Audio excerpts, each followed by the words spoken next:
সভাত বেশ কৰে দেৱ দিগম্বৰ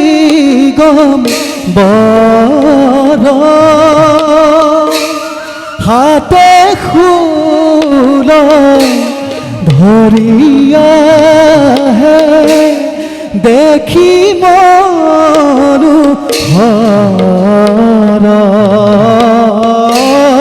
হাতে শূল ধৰিয়াহে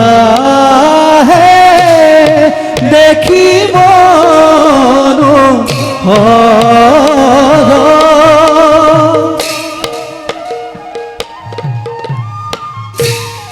এহি মতে পাইলা কৈলাসী ঘৰ শিৱ মহাদেৱ হৰি বোলা নিৰন্তৰ শিৱ মহাদেৱ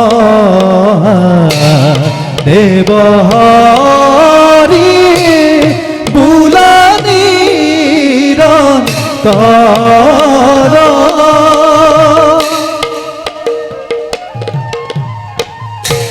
মহাদেৱং মহাত্মানং মহাযোগেষু হৰোহৰং মহাপাপং হৰ দেৱ মাকাৰায় নমো নমঃ মাকাৰায় নমো নমঃ মাকাৰায় নমো নমঃ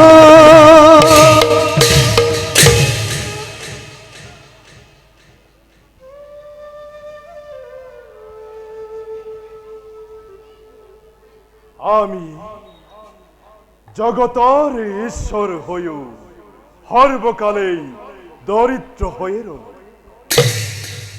পাৰ্বতীয়ে অশেষ কষ্টৰ মাজেৰে আমাৰ সংসাৰ চলাব লগা হয়েছে অবশ্যে তাত আমাৰ অকনো খেদ নাই আমাৰ পৰা বৰ লাভ কৰি জগতবাসী সুখী হয়েছে তাতেই আমার পরম আনন্দ আমার মোহ নাই হেয়েহে আমি মায়ার অধীন নহয় নারায়ণ নারায়ণ নারায়ণ মোহ না থাকিলেও মায়ার অধীন নহয় বুলি আপুনি কেনেকৈ জানিলে প্ৰভু ও নাৰদ প্ৰভু আহা আহা আমাক জানো কেতিয়াবা মায়াৰ বন্ধনত পৰা দেখিছা নাৰায়ণ নাৰায়ণ প্ৰভু আপুনি মায়াৰ সন্মুখীনেই হোৱা নাই বন্ধনত আকৌ পৰিব কেনেকৈ তুমি কাৰ মায়াৰ কথা কৈছা নাৰদ বিষ্ণুৰ মোহিনী মায়াৰ কথা কৈছো প্ৰভু বিষ্ণুৰ মায়া অ প্ৰভু যে বিষ্ণুৱে মোহিনী ৰূপ ধাৰণ কৰি অসুৰক অমৃতপান কৰাৰ পৰা বঞ্চিত কৰিলে এই ৰূপ জানো আপুনি কেতিয়াবা দৰ্শন কৰিছে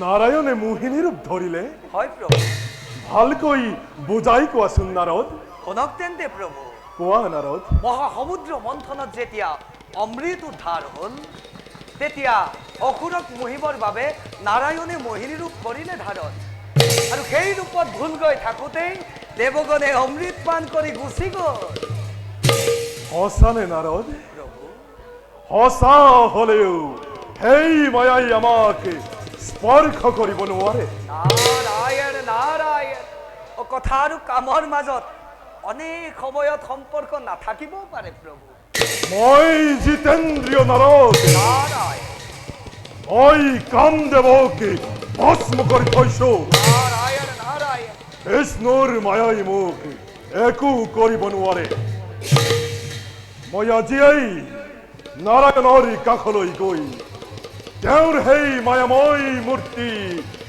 কৰিম দৰ্শন নাৰায়ণ নাৰায়ণ আৰু আমিও পৰম আনন্দেৰে সেই ক্ষণলৈ অপেক্ষা কৰিম প্ৰভু। নাৰায়ণ নাৰায়ণ।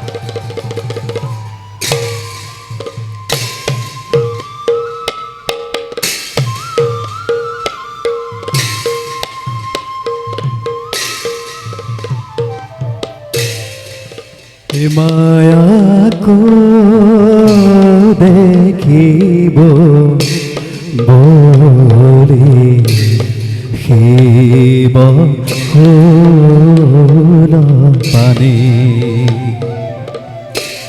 মই জিতেন প্ৰিয় ভাবি যথা ত্ৰিপুৰাৰী মই জিতেন্দ্ৰিয় ভাবি যথা ত্ৰিপুৰাৰী যথা ত্ৰিপুৰাৰী মায়াকো দেখিব বুলি শিৱ ফুল পানী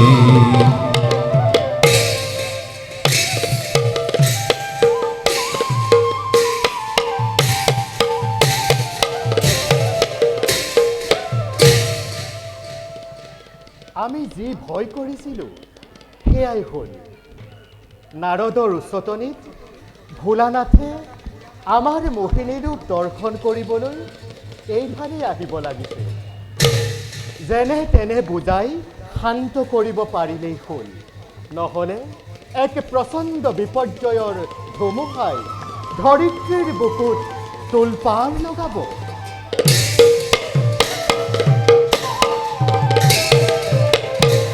এ হৰি হে নাৰায়ণ পাখে চলে দেবজতাধাৰী সভাখদ লোকে ডাকি বোলা হৰি হৰি বোলা হৰি হৰি সভাখদ লোকে ডাকি বোলা হৰি হৰি। হে জগতৰ পিতা নাৰায়ণ, আমাৰ প্ৰণিপাত কৰক গ্ৰহণ। উঠক ভোলানাথ। প্ৰভু ভোলানাথ, প্ৰভু হঠাৎ কৈলাস এৰি আমাৰ স্থানলৈ অহাৰ কাৰণেই বা কি? হে অন্তৰ্যামী জগতৰ গুৰু, আপুনি কপট অজ্ঞভাৱ প্ৰকাশ নকৰিব। আমাৰ আগমনৰ উদ্দেশ্য আপোনাৰ নহয় অবিদিত।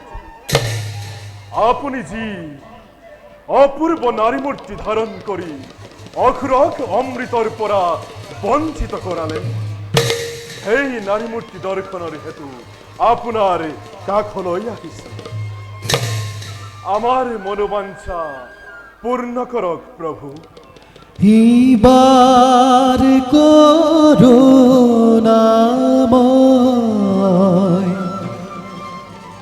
নকৰা নৈৰাখ সুৰমায়া কৰা দয়া ভৈলো তো যুদাস। ভোলানাথ, প্ৰভু এই কাৰ্যৰ পৰা বিৰত থকাই ভাল।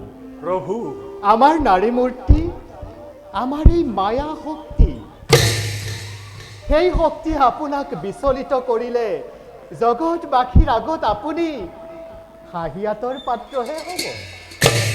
আমি মদনক ভস্ম কৰিছো।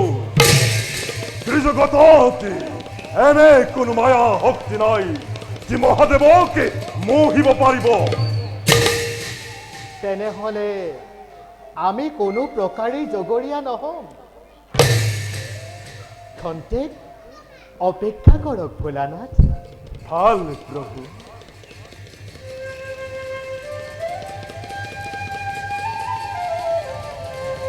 সুন্দর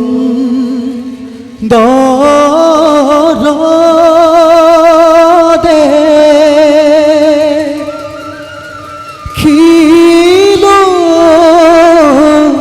কিনো ইটো উপবন ও হরি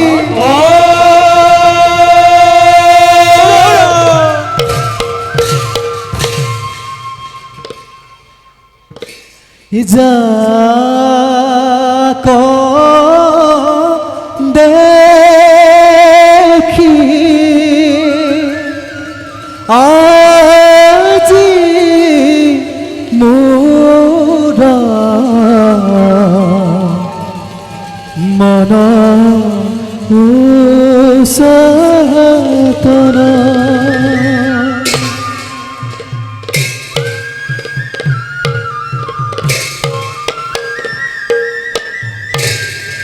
মন সতনা সুন্দর দেখিলো কিনো ইটো পবন যাক দেখি আজি মোৰ মন ভূষাতন সুন্দৰ দেখিলো কিনো ইটো পবন যাক দেখি আজি মোৰ মন ভূষাতন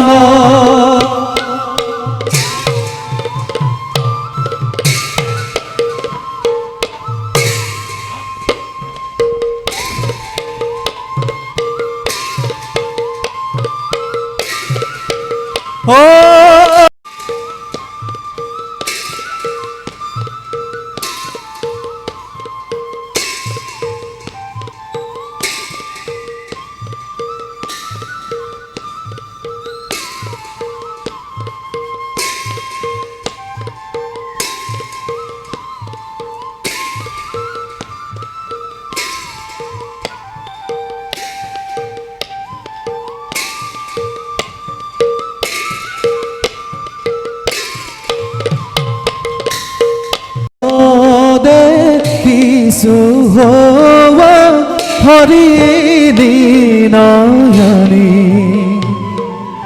যাক দেখি নাই মোৰ দেহ তৰণী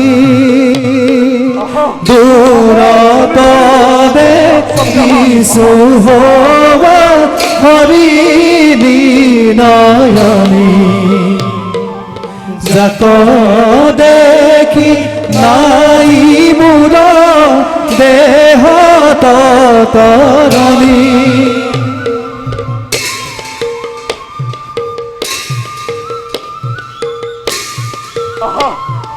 পুলিশেৰ মোড়ে আকসাপি আহা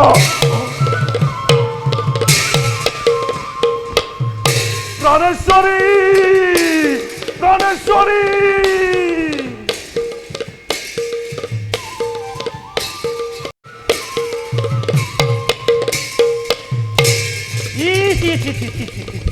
ও হেৰ দেখিছানে কি কান্দখন হ'ল গ'ল গ'ল সান্দহ খোৱা বালিত অলপতে সন্তুষ্ট হোৱা দেৱতা বুলি এই পূজা ভাগকে কৰি এই চন্দ্ৰবেগ ব্ৰাহ্মণে যেনে তেনে ভাত মুঠি মোকলাই আছিল এতিয়া এতিয়া তাৰো বিকাশ ভাগি এতিয়ানো প্ৰভুৱে লাজ মান সকলো এৰি সুন্দৰীৰ পাছে পাছে দৌৰিব লাগেনে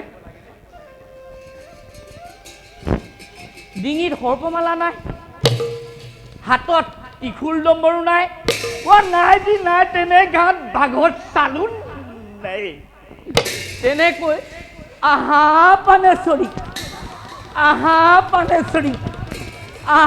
পানেশ্বৰী বুলি পৰ্বত সাগৰ একাকাৰ কৰি দৌৰি ফুৰিব লাগিছে নাই নাই পূজা ভগকে কৰি মই প্ৰভুক এই কামৰ পৰা যেনে তেনে ঘূৰাব লাগিব।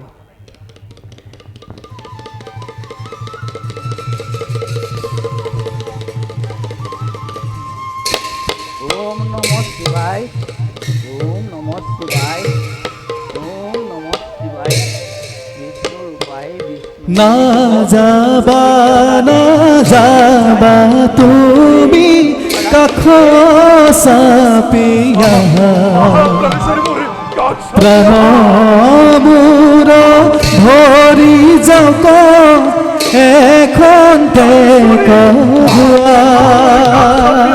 না যাবা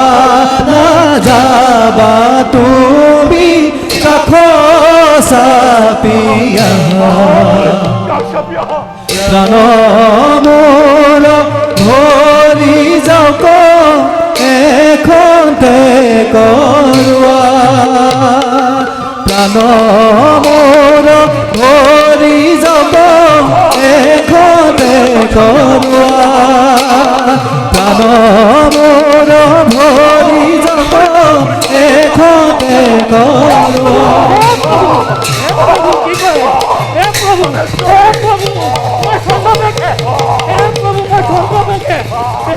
আপুনি মোক কি কৰিছে?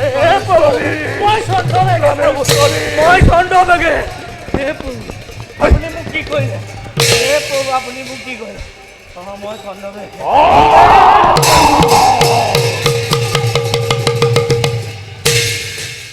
মোক কি কৰিলে প্ৰভু? প্ৰভু মই চন্দ্ৰবেগে, প্ৰভু কি কৰিলে আপুনি মোক? প্ৰভু